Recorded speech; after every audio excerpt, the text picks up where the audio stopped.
भक्तजनों, माताओं, बहनों, सादर जय श्री कृष्ण। हमारे YouTube चैनल में आप सभी का बहुत बहुत स्वागत है। मैं हूं आपके साथ आचार्य नीलेश शर्मा।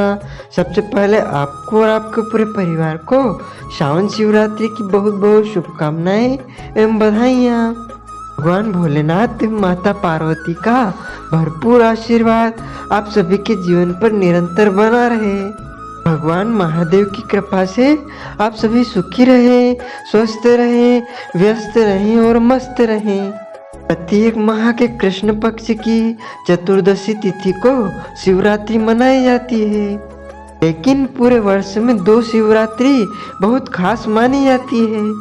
एक फाल्गुन माह के कृष्ण पक्ष में महाशिवरात्रि आती है, दूसरी श्रावण माह के कृष्ण पक्ष में महाशिवरात्रि सावन शिवरात्रि आती है। सावन माह में जिस प्रकार सोमवार का महत्व है, ठीक उसी प्रकार सावन शिवरात्रि का महत्व माना जाता है और इस दिन भगवान शिव के साथ माता पार्वती की पूजा एवं आराधना की जाती है। श्रावण मास में उस दिन सावन शिवरात्रि मनाई जाती है तथा सावन शिवरात्रि का व्रत भी किया जाता है। विशेष पूजन अर्चन शिवार्चन इस दिन किया जाता है। श्रावण शिवरात्रि का पूजन अर्चन करने से या व्रत करने से मनुष्य को सुख समृद्धि और शांति प्राप्त होती है और भगवान शिव और माता पार्वती जी का आशीर्वाद प्राप्त होता है। इस बार मासिक शिवरात्रि श्रावण शिवरात्रि को लेकर कुछ असमंजस की स्थिति निर्मित हो चुकी है, क्योंकि कई पंचांगों में श्रावण शिवरात्रि 15 जुलाई बताई गई है, वहीं कई पंचांगों में 16 जुलाई को श्रावण शिवरात्रि बताई गई है। सनातन पंचांग के अनुसार श्रावण माह के कृष्ण पक्ष की जो चतुर्दशी तिथि है वह 15 जुलाई की रात को 8:32 पर शुरू हो जाएगी और चतुर्दशी तिथि का समापन 16 जुलाई की रात को 10:08 पर हो जाएगा। सावन शिवरात्रि या मासिक शिवरात्रि का पूजन अर्चन निश्चित काल में किया जाता है, यानी जिस दिन मध्य रात्रि के समय चतुर्दशी तिथि हो उसी रात्रि में शिवरात्रि का पर्व मनाना चाहिए। इसलिए इस बार सावन शिवरात्रि का महापर्व 15 जुलाई 2023 शनिवार के दिन रखा जाएगा। इसी दिन सुबह से लेकर देर रात तक भोले बाबा का पूजन एवं आराधना ये अनुष्ठान किए जाएंगे। सुबह प्रातःकालीन बेला से व्रत आरंभ हो जाएगा और रात्रि में 4 प्रहर की पूजा आपको करनी होगी। जिस प्रकार हम महाशिवरात्रि का पूजन अर्चन करते हैं उसी तरह श्रावण शिवरात्रि में भी हमको भोले बाबा की पूजा आराधना एवं अनुष्ठान करना चाहिए। इस दिन पार्थिव शिवलिंग पूजन करने का विशेष विधान है। श्रावण शिवरात्रि का जो निश्चित काल का पूजन करने का शुभ समय रहेगा वह 15-16 जुलाई की शाम को 12:07 पर निश्चित काल का समय आरंभ होगा, जो कि 12:48 तक रहेगा। यह निश्चित काल का सबसे श्रेष्ठ मुहूर्त है। भगवान शिव की पूजा 4 प्रहर की जाती है। सावन शिवरात्रि के दिन प्रथम प्रहर की पूजा का समय शाम को 7:21 से शुरू होगा, जो कि रात को 9:54 तक रहेगा। उसके बाद द्वितीय प्रहर यानी कि दूसरा प्रहर, जिसकी पूजा रात को 9:54 से आरंभ होकर रात को 12:27 तक रहेगी। तीसरे प्रहर यानी तृतीय प्रहर की पूजा का समय रात को 12:27 से लेकर के सुबह 3 बजे तक का रहेगा और चतुर्थ प्रहर यानी अंतिम प्रहर की पूजा का समय सुबह 3 बजे से शुरू होकर के सुबह 5:33 तक रहेगा। इस समय आप भोले बाबा की विशेष पूजा अर्चना करें और उपाय करें। सावन शिवरात्रि यदि आप करने जा रहे हैं तो आप इसमें पूरे दिन फलाहार कर सकते हैं, यानी 1 बार फलाहार कर सकते हैं, 2 बार फलाहार कर सकते हैं और अगले दिन व्रत का पारणा करें, यानी अगले दिन ही आपको भोजन करना चाहिए। इस बार सावन शिवरात्रि व्रत पारणा का जो सही समय रहेगा, सबसे श्रेष्ठ मुहूर्त रहेगा, वह 16 जुलाई की सुबह 5:33 से लेकर के दोपहर 3:54 तक रहेगा। इस दौरान आपको सावन शिवरात्रि व्रत का पालना करना चाहिए, यानी व्रत खोल देना चाहिए। सावन शिवरात्रि के दिन आपको किसी भी परिस्थिति में अभक्ष्य भक्षण यानी कि मांस, मदिरा, लहसुन, प्याज, कटहल की सब्जी, मसूर की दाल का उपयोग बिल्कुल भी नहीं करना है तथा इस दिन काले कपड़े बिल्कुल भी नहीं पहनना चाहिए और भगवान शिव की आराधना विशेष रूप से करना चाहिए और ब्रह्मचर्य व्रत का पालन करना चाहिए। झूठ नहीं बोलना चाहिए, क्रोध नहीं करना चाहिए, वाद विवाद, लड़ाई झगड़े आपको बिल्कुल नहीं करना चाहिए तथा सावन शिवरात्रि के दिन आप सुबह व्रत का संकल्प धारण करें, उसके बाद आपका व्रत आरंभ हो जाएगा। ध्यान रहे, इस दिन शिव पूजा के बिना यह दिन अधूरा माना जाता है। लेकिन यदि आप किसी कारणवश भगवान शिव का पूजन अर्चन नहीं कर पा रहे हैं तो आप किसी विद्वान ब्राह्मण के द्वारा या अपने परिजन, अपने मित्र या अपनी पत्नी के द्वारा या अपने पति के द्वारा या अन्य व्यक्ति के द्वारा भी भगवान की पूजन अर्चन आराधना जब तब संपन्न करवा सकते हैं। साथ ही ध्यान रखें, इस दिन आपको बिल्व पत्र बिल्कुल नहीं तोड़ना चाहिए और किसी भी प्रकार से कोई भी पेड़ पौधों को काटना या छानना नहीं चाहिए। इस दिन पृथ्वी खोदना भी वर्जित माना जाता है। साथ ही श्रावण सोमवार के दिन किसी भी बुजुर्ग व्यक्ति का, माता पिता का, सास ससुर का अपमान तथा अनादर आपको बिल्कुल नहीं करना चाहिए। किसी भी प्राणी का दिल नहीं दुखाना चाहिए और किसी से लड़ाई झगड़ा बिल्कुल नहीं करना चाहिए, क्रोध नहीं करना चाहिए, झूठ नहीं बोलना चाहिए और इस दिन कोई भी गलत कर्म, अनैतिक कर्म, पाप कर्म आपको बिल्कुल नहीं करना चाहिए। सावन शिवरात्रि का महापर्व एक ऐसा पर्व होता है जो कि बड़ा पर्व माना जाता है और इस दिन अधिक से अधिक आपको भगवान भोलेनाथ की पूजन एवं आराधना करना चाहिए तथा इस दिन आप किसी भी प्रकार से कोई गलत कर्म ना करें, पाप कर्म ना करें। सावन शिवरात्रि की जो कथा हमारे धर्म ग्रंथों तथा पुराणों में बताई गई है वह हम आपको सुनाने जा रहे हैं। बोलिए शंकर भगवान की जय, पार्वती माता की जय। हमारी पुराणों में जो सावन शिवरात्रि की कथा बताई गई है उसमें बताया गया है कि एक चित्रभानु नामक शिकारी था। जानवरों की हत्या करके वह अपने परिवार को पालता था। वह साहूकार का कर्जदार था लेकिन उसका ऋण समय पर न चुका सका। क्रोधित साहूकार ने शिकारी को शिव मठ में बंदी बना लिया। संयोग से उस दिन शिवरात्रि थी। शिकारी ध्यान मग्न होकर शिव संबंधित धार्मिक बातें सुनता रहा। चतुर्दशी को उसने शिवरात्रि व्रत की कथा सुनी। शाम होते ही साहूकार ने उसे अपने पास बुलाया और ऋण चुकाने के विषय में बात की। शिकारी अगले दिन सारा ऋण लौटाने देने का वचन देकर बंधन से छूट गया। अपनी दिनचर्या की भांति वह जंगल में शिकार के लिए निकला, लेकिन दिन भर बंदी गृह में रहने के कारण भूख प्यास से व्याकुल था। शिकार खोजता हुआ वह बहुत दूर निकल गया। जब अंधकार हो गया तब उसने विचार किया कि रात जंगल में ही बितानी पड़ेगी। वह वन एक तालाब के किनारे एक बेल के पेड़ पर चढ़कर रात बिताने का इंतजार करने लगा। बिल्व वृक्ष के नीचे शिवलिंग था जो बिल्व पत्रों से ढका हुआ था। शिकारी को उसका पता न चला। पड़ाव बनते ही समय उसने जो टहनियाँ तोड़ी वह संयोग से शिवलिंग पर गिरती चली गई।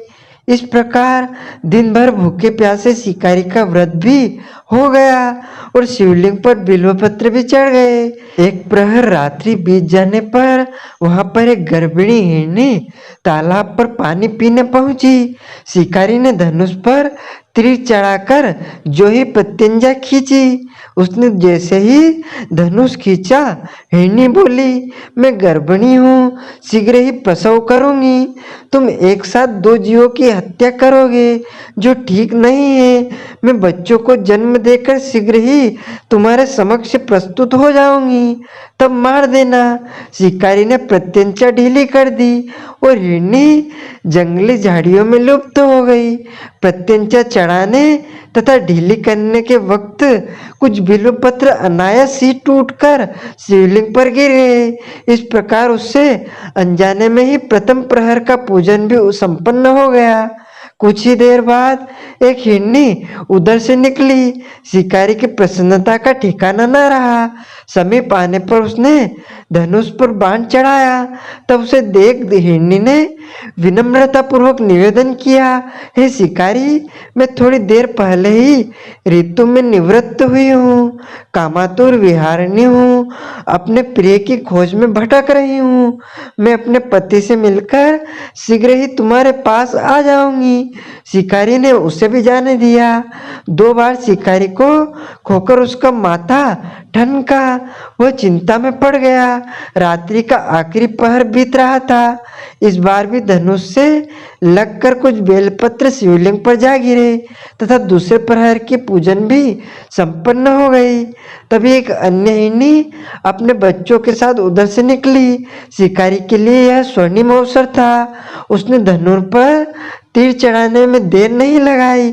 वह तीर छोड़ने ही वाला था कि हिरनी बोली, हे शिकारी, मैं इन बच्चों को इनके पिता के हवाला करके लौट आऊंगी।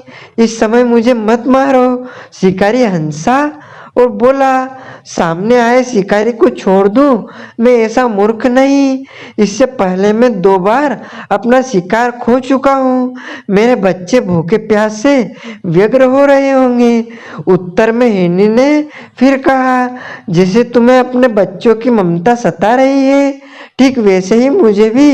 हे शिकारी, मेरा विश्वास करो, मैं इन्हें इनके पिता के पास छोड़कर तुरंत लौटने की प्रतिज्ञा करती हूँ। हिरनी का दीन स्वर सुनकर शिकारी को उस पर दया आ गई। उसने उस मृगी को भी जाने दिया। शिकारी अनजाने में ही बेल वृक्ष पर बैठा बेल पत्ते तोड़ तोड़कर जब वह भूख से अति व्याकुल होने लगा तो एक हष्टपुष्ट मृग उसी रास्ते पर आया। शिकारी ने सोच लिया कि इसका शिकार वह अवश्य करेगा।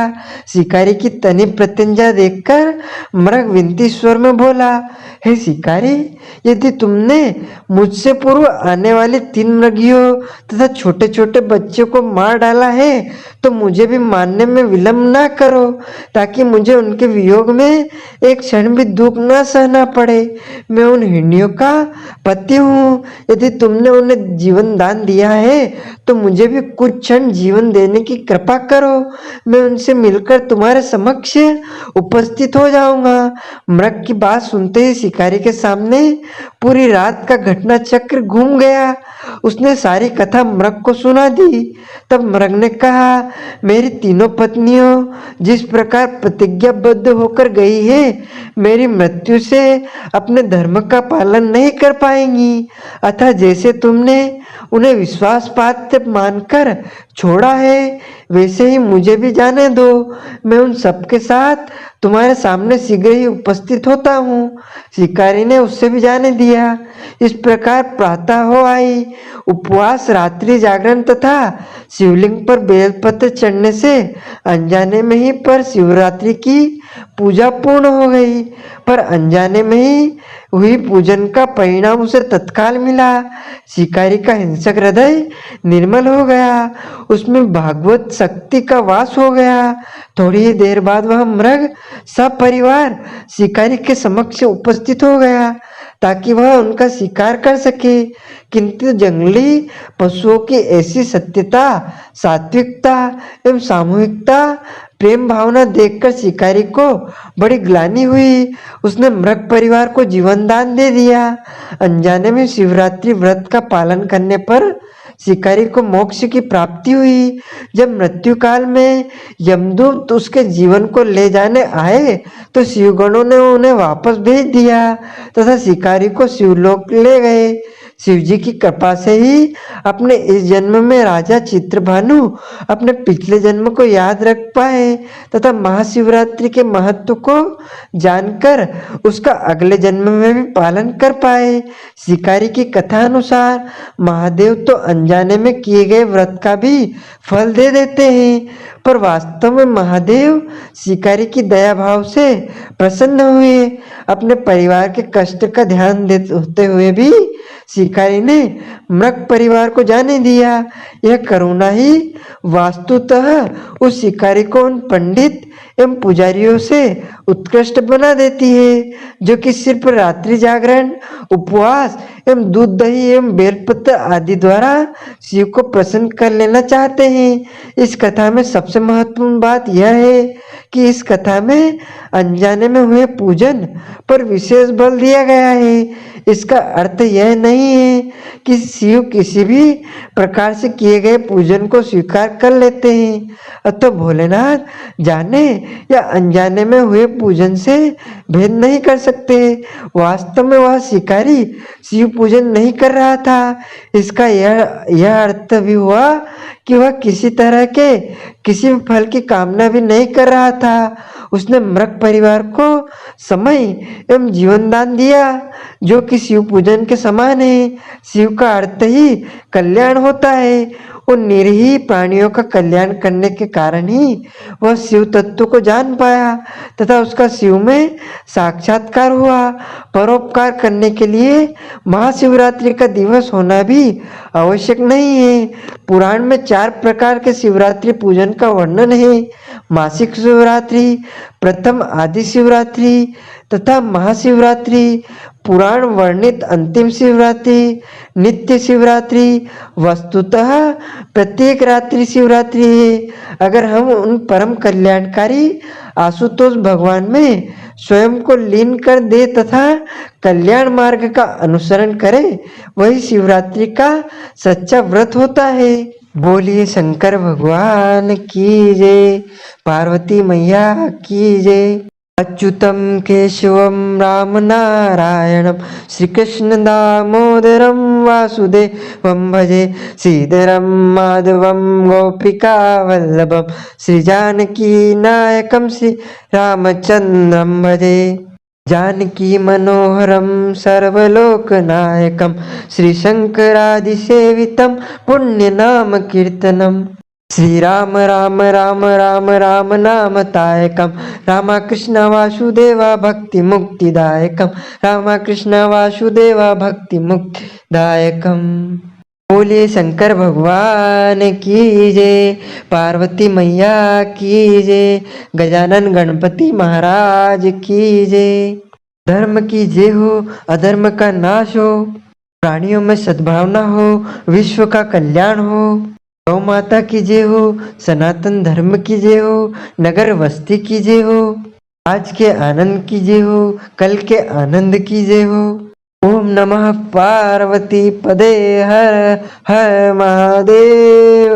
भक्तजनों, माताओं, बहनों, आप सभी से अनुरोध है, इस ज्ञानवर्धक वीडियो को अधिक से अधिक शेयर कीजिएगा, लाइक कीजिएगा तथा कमेंट में हर हर महादेव, माता पार्वती की जय, ओम नमः शिवाय अवश्य बोलिएगा। आपको और आपके पूरे परिवार को सादर जय श्री कृष्ण। हर हर महादेव।